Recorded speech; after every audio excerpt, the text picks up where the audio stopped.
जय माँ इंद्राक्षी, जय अम्बे। इंद्राक्षी धाम में दर्शकों आप सभी का हम हार्दिक स्वागत करते हैं। आज के दिन जिन जातकों का जन्म दिवस है, मैरिज एनिवर्सरी, उन सभी को हमारी तरफ से बहुत बहुत शुभकामनाएं। जन्म पत्रिका में मार्केश होता है। मार्केश देखने का तरीका बहुत आसान होता है, लेकिन आज मेरा सब्जेक्ट उस तरीके को बताना नहीं है। मेरा सब्जेक्ट है क्या मार्केश से बचा जा सकता है। कुंडली में जब मार्केश चल रहा होता है तो व्यक्ति की क्या मृत्यु हो जाती है या मृत्यु तुल्य कष्ट होता है। बहुत अच्छा सब्जेक्ट है।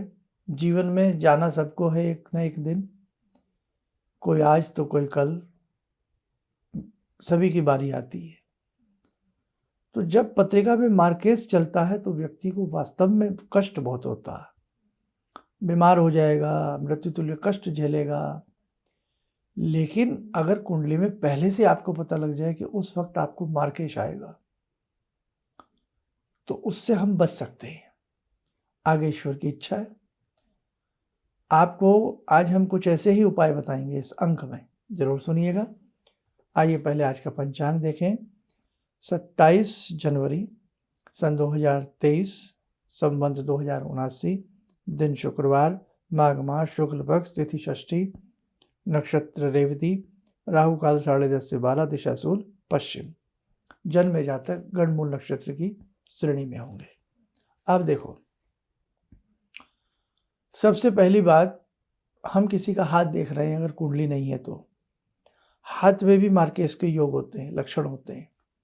एक व्यक्ति हॉस्पिटलाइज हो गया है, कोमा में चला गया है, या बहुत ज़्यादा बीमार रह रहा है, या कोई ऐसा टिपिकल ऑपरेशन होना है जिसमें लगता है कि शायद इस व्यक्ति का बच पाना मुश्किल है। ये तो हुई कॉमन और डॉक्टरी बातें, मेडिकल क्षेत्र से जुड़ी बातें। लेकिन अब मेडिटेशन क्षेत्र में या एस्ट्रो साइंस के क्षेत्र में आपकी कुंडली है, उस वक्त आपको पता है कि एक टिपिकल ऑपरेशन किसी व्यक्ति का होना है, तो थोड़ा सा यदि हम विश्वास करें इन सब बातों पर और किसी विद्वान को अपनी कुंडली दिखा ली जाए और पूछ लिया जाए कि क्या कुंडली में मार्केश तो नहीं चल रहा, उधर ऑपरेशन होना है, उधर उस व्यक्ति को मार्केश चल रहा है, या वो व्यक्ति बहुत बीमार है, ठीक नहीं हो रहा है, बहुत दिक्कतें झेल रहा है, तो कहीं उसको मार्केश तो नहीं चल रहा। तो यदि मार्केश चल रहा है तो मैं आपको एक बात बताऊं, मार्केश से बहुत ज़्यादा डरने की ज़रूरत नहीं है। देखो, मृत्यु अटल सत्य है, इसके ऊपर किसी का अधिकार नहीं है। कोई व्यक्ति किसी की मृत्यु को नहीं टाल सकता। लेकिन हम उपाय तो कर सकते हैं। अगर हम यही सोच के बैठ जाएं कि मृत्यु नहीं टलेगी तो हम किसी डॉक्टर साहब के पास नहीं जाएंगे, इलाज नहीं कराएंगे, ऑपरेशन नहीं कराएंगे कि बचना होगा तो बच जाएंगे, ऐसा कह के तो हम नहीं छोड़ सकते ना अपने पेशेंट को। हम एक डॉक्टर से दिखाते हैं, तसल्ली नहीं होती, 10-10 डॉक्टरों के पास जाते हैं, 10-10 बार रिपोर्ट्स कराते हैं, फिर ऑपरेशन के लिए प्लानिंग बनाते हैं या जो भी कुछ इलाज के लिए प्लानिंग बनाते हैं। तो वैसे ही एक छोटी सी प्लानिंग है कि अगर हमारी कुंडली में मार्केश है तो उस वक्त में हमें कुछ विशेष उपाय कर लेने चाहिए। जैसे महामृत्युंजय मंत्र की साधना। वास्तव में महामृत्युंजय मंत्र अजीबोगरीब मंत्र है, और अजीबोगरीब से मतलब है कि भोलेनाथ की संपूर्ण कृपा बरसती है। और एक बात और, महामृत्युंजय के साथ साथ मृत संजीवनी मंत्र, सोने पे सुहागा, जिसमें गायत्री मंत्र का समावेश होता है और साथ में मृत्युंजय मंत्र का समावेश होता है, बीज लगे होते हैं, बहुत अच्छा कार्य करता है, सफल कार्य करता है। अनेकों एग्जाम्पल हैं कि व्यक्ति मौत के मुंह से वापस लौटा है। हम एक डॉक्टर साहब को अपना संपूर्ण शरीर सौंप देते हैं, है ना। जब कोई ऑपरेशन होता है, लेट जाते हैं ना आराम से, इंजेक्शन लग जाता है, बेहोशी का लग जाता है, हमें पता नहीं होता कि हमारे साथ क्या हो रहा है। हम डॉक्टर साहब को अपना सर्वस्व उनके हाथ में रख देते हैं और सारा परिवार भी उनको सौंप देता है, सिग्नेचर भी हो जाते हैं। हम डॉक्टर साहब को सौंप देते हैं क्या सोच के कि ईश्वर की कृपा होगी, निश्चित तौर से ये डॉक्टर साहब हमें बचाएंगे। बस यही बात है, हम भगवान को भी अपने आप को सौंप दें। जब हम एक डॉक्टर साहब को अपने आप को सौंप सकते हैं, तो ऐसे ही हम भगवान को सौंप दें कि हे प्रभु, अब आपके हाथ में है। डॉक्टर अपना काम कर रहे हैं, आपकी प्रार्थना, आपकी प्रेयर अपना काम करेगी। तो आप ये मत समझिए ये सब अंधविश्वास है, सब ऐसा है वैसा है। तरीके से काम किया जाए, तरीके से साधना की जाए, तरीके से मृत्युंजय मंत्र का अनुष्ठान किया जाए, उसी विश्वास के साथ जैसे एक डॉक्टर को हमने अपने आप को सौंपा है, हम अपने भगवान को भी सौंप दें, लाभ मिलेगा। लेकिन कई बार उथला मन होता है, विश्वास संपूर्ण नहीं होता भगवान के प्रति। जब विश्वास नहीं है तो कुछ भी नहीं है। एक डॉक्टर साहब की क्या हम डिग्री चेक कर रहे हैं, लेकिन एक विश्वास है, एक विश्वास है बहुत बड़ा। और ऐसा नहीं है कि डॉक्टर साहब पूरी मेहनत कर रहे हैं। मेडिकल साइंस को मैं ये नहीं कह रहा, वो अपनी जगह परफेक्ट है, हमें बचाती। डॉक्टर भगवान स्वरूप होता, लेकिन जब हमने कहा भगवान स्वरूप होता है तो भगवान के ऊपर भी छोड़ के चलें। तो दोनों चीज़ें अगर पैरेलल चलें कि दवा भी और दुआ भी, दोनों चीज़ें, तो भगवान की कृपा हमने देखी है। आप ऐसी स्थिति में रोगी के नाम से मृत्युंजय मंत्र की साधना कराइए, रोगी के नाम से गिलोय के सत से रुद्राभिषेक कराइए, रोगी के नाम से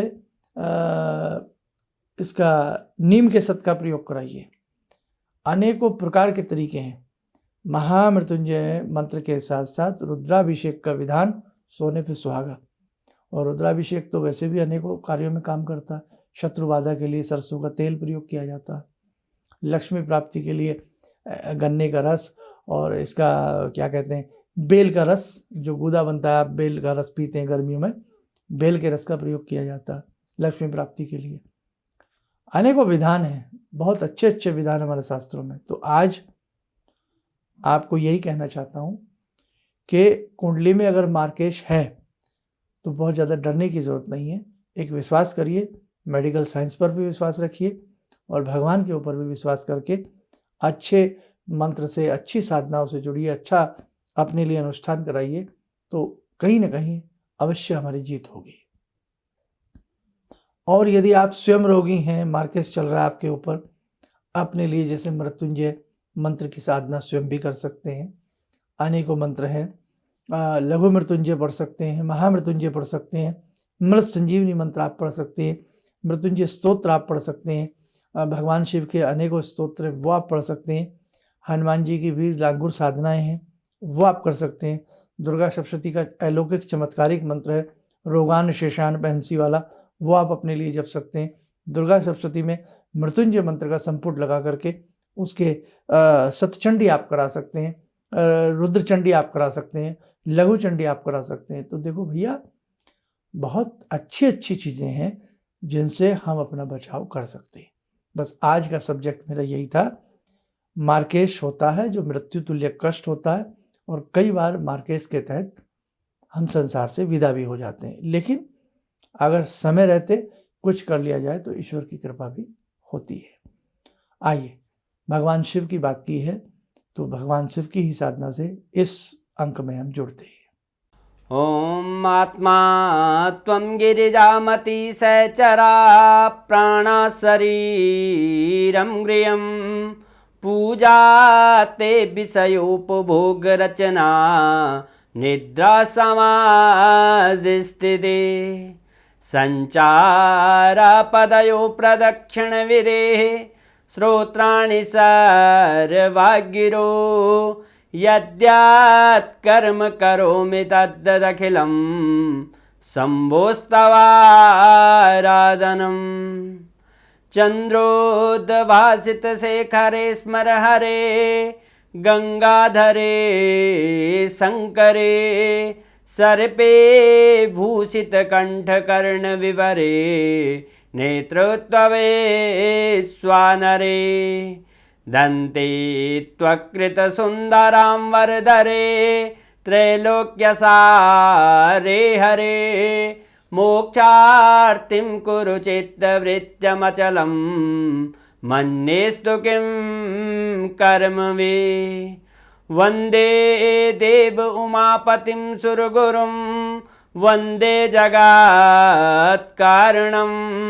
वन्दे पन्नगभूषणं मृगधरं वन्दे पशूनां पतिं वन्दे सूर्यशशाङ्कवह्निनयनां वन्दे मुकुन्दप्रियं वन्दे भक्तजनश्रयं च वरदां वन्दे शिवं शङ्करम् ॐ कर्पूरगौरं करुणावतारं संसारसारं भुजगेन्द्रहारं सदा वसन्तं हृदयारविन्दे भवं भवानी सहितं नमामि भवं भवानी सहितं नमामि। कवच बना लें, ध्यान करें, सदाशिव शंभू का शुभ आशीष हम सबके ऊपर बरस रहा है।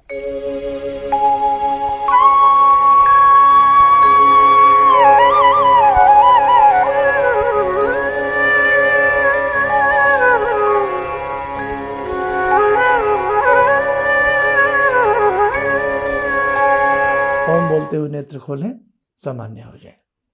देखो साधकों, अगर संसार में आस्था है तो बंद दरवाजे में भी रास्ता है।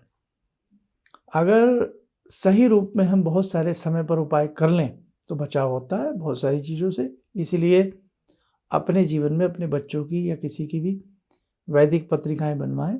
पत्रिकाएं ना हो तो उनके हाथ की रेखाओं को दिखाकर भी आप कुछ अच्छे से उपाय कर सकते हैं, एक अच्छा मार्गदर्शन प्राप्त कर सकते हैं। आप स्वस्थ रहें, सुखी रहें। इन्हीं शुभकामनाओं के साथ हम अपनी वाणी को विराम देते हैं। जय जय अम्बे। पिछले 1.5 वर्ष पहले मुझको अचानक से अनावश्यक उसकी कोई वजह भी नहीं थी, भय लगने लगा। और वो भय ऐसा था जो मृत्यु भय था। अचानक लगता था कि हर सेकंड बाद क्या होगा, घड़ी की मैं देखता रहता था, हमेशा घड़ी को देखता रहता था। It's a psycho problem but not a psycho problem, it's a या ओके। सो सारी चीज़ डिसबैलेंस हो गई, शरीर में भी शिथिलता आ गई और मैं डिस्टर्ब हो गया। तो आपकी कॉल लगाई, आपके पास में मुझे भरोसा था कि कॉल लगनी थी, क्योंकि आपसे पहले भी मेरी एक बार बात हुई थी। तो मेरा नाम सोमशंकर है, मैं बांदा से हूँ सर, यूपी से। तो आपने हनुमान चालीसा का प्रयोग बताया, तो जब मैंने 21 दिन का हनुमान चालीसा का प्रयोग किया, तो मैं आपसे बता दूँ कि पहले दिन तो मेरी शक्ति हुई कि मैं उस मंदिर तक जा रहा हूँ घर को छोड़कर, जो कि मेरा डर मुझको बाहर नहीं निकलने दे रहा था। दूसरे दिन मेरा और टाइम मंदिर में बीता, 5, 6, 7, 8, और जो ही मेरा 21 दिन हुआ, मैं इसके बाद ऑटोमेटिक ठीक हो गया। किसी भी समस्या के समाधान के लिए मिले प्रसिद्ध हस्तरेखा एवं वास्तु विशेषज्ञ प्रोफेसर धर्मेंद्र शर्मा जी से। नोट: शिविर में भाग लेने हेतु एवं व्यक्तिगत रूप से मिलने के लिए कॉल करने का समय सुबह 10 बजे से शाम 6 बजे तक। हमारे विभिन्न ज्ञानवर्धक कार्यक्रम देखने के लिए आप हमें अभी सब्सक्राइब करें, बेल आइकन को प्रेस करें ताकि आप देख सकें हमारा कार्यक्रम सबसे पहले। और अधिक जानकारी के लिए फेसबुक पेज को लाइक करना न भूलें।